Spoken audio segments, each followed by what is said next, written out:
So today we got another Nintendo Direct mini partner showcase, something I've been conditioned to just assume will be meh at best. So going in, my expectations, a lot of people's expectations I think, were really low, and were immediately blown away. So I want to do a rundown of the highlights from this outstanding showcase. Let's start, as they did, with the big one. I can't believe this is happening, something I've been wanting since the Switch was first announced, technically since the days of the Wii U, a Monster Hunter game built from the ground up for current gen hardware. And we got it, Monster Hunter Rise. Holy shit, did this look amazing. Thankfully, while more detailed than past Monster Hunter games, they're still going for that more stylized look that we've gotten in past titles versus the more realistic looking world. Game looks absolutely gorgeous in my opinion. Some of the shots we saw of the fights with the monsters, your base, the animations of everything, geez. I just hope the Switch holds up when you've got like 4 people running around smacking on one of these behemoths on screen at once. Yeah, this looks like it's going to be everything I wanted it to be and more. Some of the key takeaways in my opinion, in fact, from the surprise Monster Hunter Direct that took place immediately after the partner showcase. Yes, once more after this stellar showcase, we got a straight up Monster Hunter Direct. I can't gush enough about today. But yeah, some of the key aspects: no load times while moving around the map. If you've mainly played World, you're probably not as familiar with this issue, but in past Monster Hunter games, as you moved around these sprawling environments, you'd have to load in to different sections. Was a big annoyance, kind of a hindrance to the epicness of fights when like a monster would flee to another zone and you have to chase it down and keep loading into the other areas. That's all no more.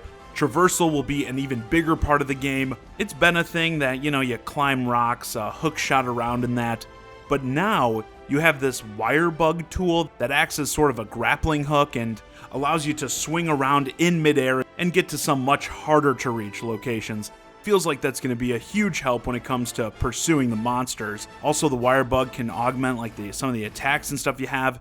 Seems like it's going to be a pretty integral part of the game. But the big new addition, Puppers. This game will introduce the Palamute, a canine companion that you can ride on, and while doing so, your stamina doesn't drain, so it'll allow you to move around at max speed. It seems like there's a lot of focus on getting around the map fast in this game.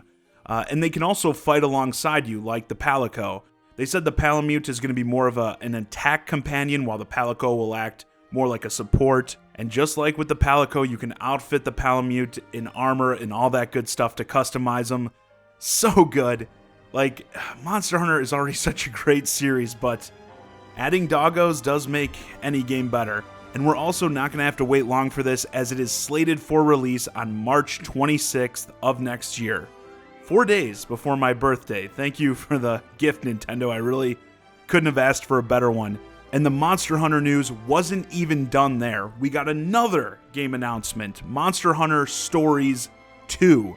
For those unfamiliar, this series is a more obviously story-driven while being set in the Monster Hunter universe. And this is something we've only gotten on 3DS before, so seeing this more anime style done up while taking full advantage of the Switch hardware looked amazing in my opinion, and that's slated for a summer release next year. Also, they said the 2 games will interact, so by playing both, you'll be able to unlock stuff in the other game, vice versa, you know the deal. Very cool. I just, nothing to say, but I was stunned by these back-to-back announcements, and similar to the way Monster Hunter World brought a lot of new people into the Monster Hunter fandom, I'm hoping these games will do the same on Switch, with them being positioned as big AAA releases on the system, which now has a massive install base. I hope more people will check these games out.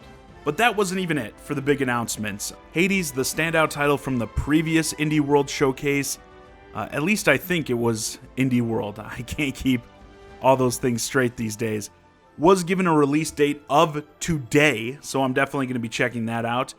Anime fans, my weebs, you were just overserved during this thing, weren't you? Disgaea 6 was announced, the over-the-top RPG, which now I think they said the max damage for this game will be in the quadrillions, and the max level will be in the hundreds of millions. Yes, not ridiculous at all. Also, we got new gameplay for Rune Factory 5, which I thought both those games looked fantastic. And then there was still the last one more thing announcement. Ori and the Will of the Wisps was confirmed to be coming to Nintendo Switch. This one was up in the air for a while as we had the first Ori come to Switch, but Microsoft then said they didn't really have any more plans past Ori and Cuphead for now. And more importantly, because these companies do just say things like that all the time, the Xbox One version of this game had a lot of issues running at launch. They eventually got it all patched out, but many people kind of thought, like, if the game's having all these issues on Xbox One, even the Xbox Series X, that took them a while to iron out, we may not see a Switch version of this game, at least for a long while. But no, not only was this game confirmed to be coming to Nintendo Switch, but it also released today. I'm super excited to play this one on Switch. If you guys haven't played the original, I highly recommend both of these games.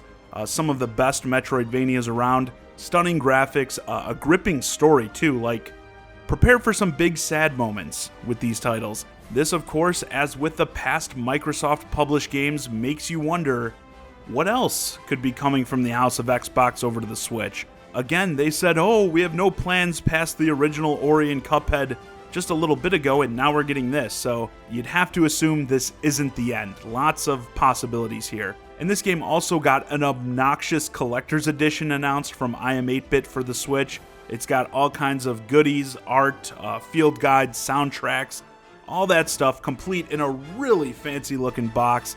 Price though, it'll set you back $150. Definitely on the higher side, so I only bought 2 of them. So yeah, this was, in my opinion, a fantastic partner showcase.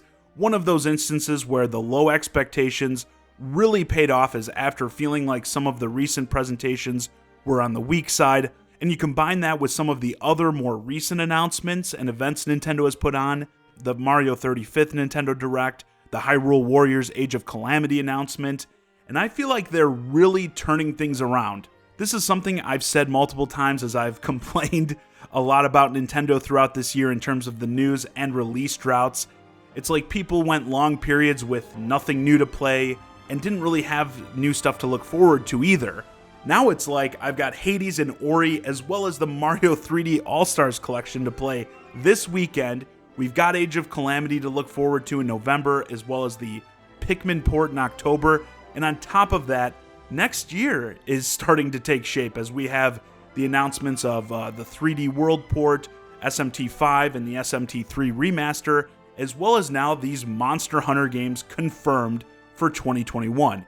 This is the stuff I like to see. We've got new stuff that we're excited to play now, as well as stuff to look forward to in the future. I'm feeling like we're seeing a V-shaped recovery in terms of Nintendo hype. It's becoming a great time to be a Nintendo fan again.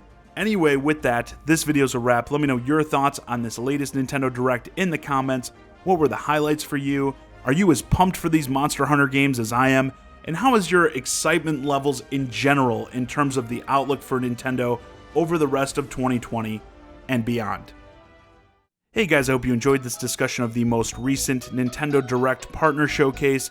If you're new to the channel, please consider subscribing. And if you want to keep the conversation going, hit me up on Twitter @JohnnyZakari, and join my Discord, ChiGuy and Friends, link to both in the description below. And as always, thanks for watching.